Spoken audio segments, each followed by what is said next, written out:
The last broadcast. The rain had been falling for hours. Not the soft, gentle kind, but a heavy downpour that swallowed every sound outside. Inside station 104.9, the lights hummed, and the smell of old coffee mixed with dust. It was nearly midnight, and Alyssa sat alone in the broadcast booth. Her shift was lonely but peaceful. She loved how the world felt asleep while her voice traveled through the dark, a companion for strangers who couldn't rest. She had done this for almost a year, and nothing unusual had ever happened, until that stormy night. At 12:03 a.m., right after she introduced a song, the power flickered. The emergency generator kicked in with a low buzz, and Alyssa adjusted her headset. Then she heard it. A faint whisper through the static. "Don't turn around." Alyssa froze. She replayed the recording, nothing, just soft rain and radio hiss. She chuckled nervously. "Must be interference. Happens all the time during storms." She spoke into the mic. "If anyone's awake out there, don't worry, it's just the weather playing tricks." The whisper had sounded so real, like it had been spoken right behind her. At 12:15, the phone line blinked. A call from a number with no digits, just blank space on the screen. She hesitated, then picked up. "Hello, this is Alyssa from station 104.9. No reply, just the sound of breathing. Shaky, frightened breathing. Then a small voice trembling. "It's cold down here, please help me." Her hands went cold. "Sweetheart, who is this? Where are you calling from?" The child didn't answer. The line clicked off. Alyssa tried calling back, but the number didn't exist. When she looked at the phone log, every number from that night was gone, all except one new entry. 12:03 a.m., incoming. Trying to calm herself, Alyssa turned the music back on.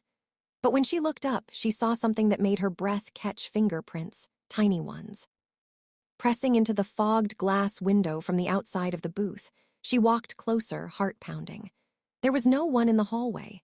The studio doors were locked, yet the fingerprints began to move, dragging down the glass slowly, like someone sliding their hand along it.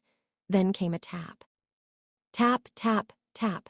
She turned off the studio lights to look through the glass, and in the reflection behind her, she saw a figure sitting in her chair. When she turned around, it was a little girl. Soaking wet, her long black hair clung to her face. Her eyes were pale, almost colorless. "You can hear us now," the girl whispered. The generator cut off. Emergency lights bathed the studio in a deep red glow. All the speakers came alive at once, blasting distorted whispers. Alyssa clutched her headset. The voices were everywhere, overlapping, hundreds of them. Some cried, some screamed, others laughed softly. "Stay with us. You're one of us now." "It's so cold down here." The studio door rattled violently. She ran to it, but the handle wouldn't move. The walls began to hum with static, the air vibrating around her. She grabbed the phone again. "Please, whoever this is, stop. What do you want from me?" The same calm voice answered. "This is station 104.9. You're on the air forever." The line went dead. The disappearance at 3:00 a.m., everything went quiet.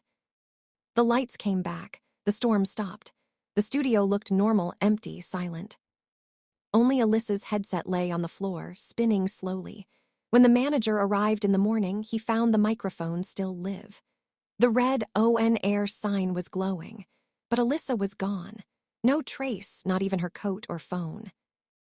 The recording logs from that night had been erased.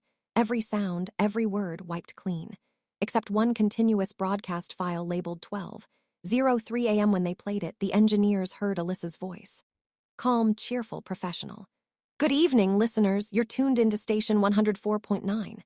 I'll be keeping you company through the storm tonight." Then silence, and faintly beneath the static, another voice whispering, "Don't turn around." Weeks passed.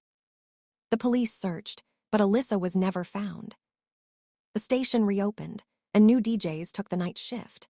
But every one of them reported strange things: headphones picking up distant breathing, music tracks cutting to static, or someone calling their name softly from the hallway.